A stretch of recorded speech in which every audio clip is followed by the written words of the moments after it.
বিভিন্ন ধরনের ব্যবসা করে নিঃস্ব হয়ে হতাশ হয়ে পড়েছিলেন নোয়াখালীর বেগমগঞ্জ উপজেলার কৃষক বেলাল মিয়া। তবে ইউটিউব দেখে হাঁসের খামার করে বদলে ফেলেছেন ভাগ্য।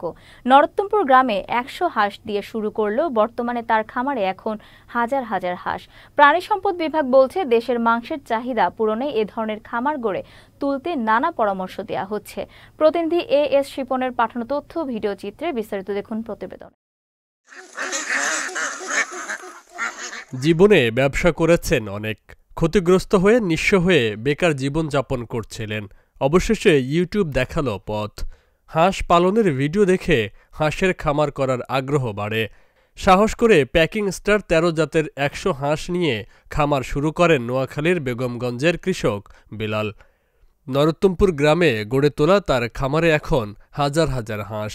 আর্থিকভাবে হয়ে ওঠেন সফল। ইউটিউবে দেখছি যে হাঁসটা প্যাকিং স্টার ১৩, হাঁসটার খুব ভালো, সময় কম লাগে, এমনকি লাগে। তো আমি নিজে এটা ইউটিউবে চাইয়া নিজে পদক্ষেপ নিয়েছি করার জন্য। তো আমি ফোন করি মদিনে সুবর্ণচরে ফোন করলে উনার কথা বললে উনি যে বলছিল যে ৩০-৩৫ দিন ৪৫ দিনে ৩ কেজি ৩.৫ কেজি হবে। আমি চিন্তা করলাম আমি বসে থাকি লাভ কি, আমার তো এমনি সময় যাবে।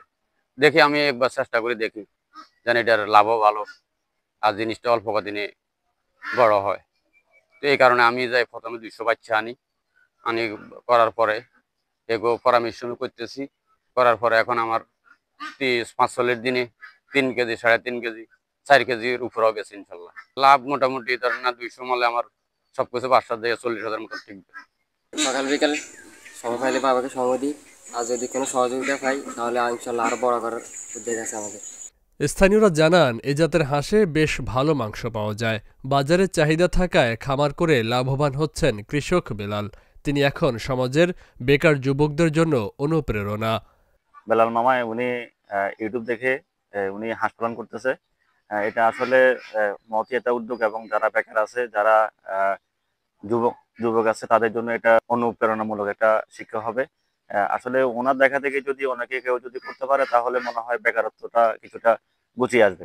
দেশি হাঁসের মতোই মোটামুটি স্বাদ ভালো আছে, তা আবার গোস্ত মোটামুটি ভালো হয়েছে হাঁসের। ওই কি জানি দেশি হাঁস যেগুলো, এগুলো তো আসলে কি জানি গোস্ত কম, হাড্ডি, এগুলো গোস্ত ভালো। প্রাণী সম্পদ অফিস বলছে, দেশের মানুষের মাংসের চাহিদা পূরণে খামারিদের উৎসাহিত করা হচ্ছে। বিনামূল্যে দেয়া হচ্ছে ভ্যাকসিন। তবে ক্ষতিগ্রস্ত না হওয়ার জন্য খামারিদের উপযুক্ত প্রশিক্ষণ নেওয়া প্রয়োজন। দেশি মুরগি বা হাঁস পালনের মাধ্যমে পারিবারিক পুষ্টির চাহিদা পূরণ করার পাশাপাশি আর্থিকভাবে কিছুটা স্বাবলম্বী করা যায়।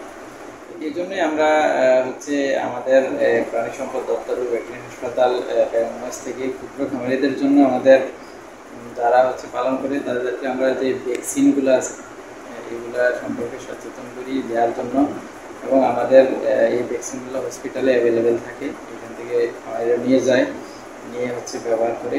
উন্নত জাতের প্যাকিং স্টার হাঁস পালনে খামারিরা এগিয়ে আসলে নিজেদের ভাগ্য উন্নয়নের পাশাপাশি দেশের মাংসের চাহিদা পূরণ হবে বলে জানায় প্রাণী সম্পদ অফিস। একই সাথে বিদেশে মাংস রপ্তানি করে বৈদেশিক মুদ্রা অর্জন করাও সম্ভব হবে। Faisal Mahmud, channel S news desk.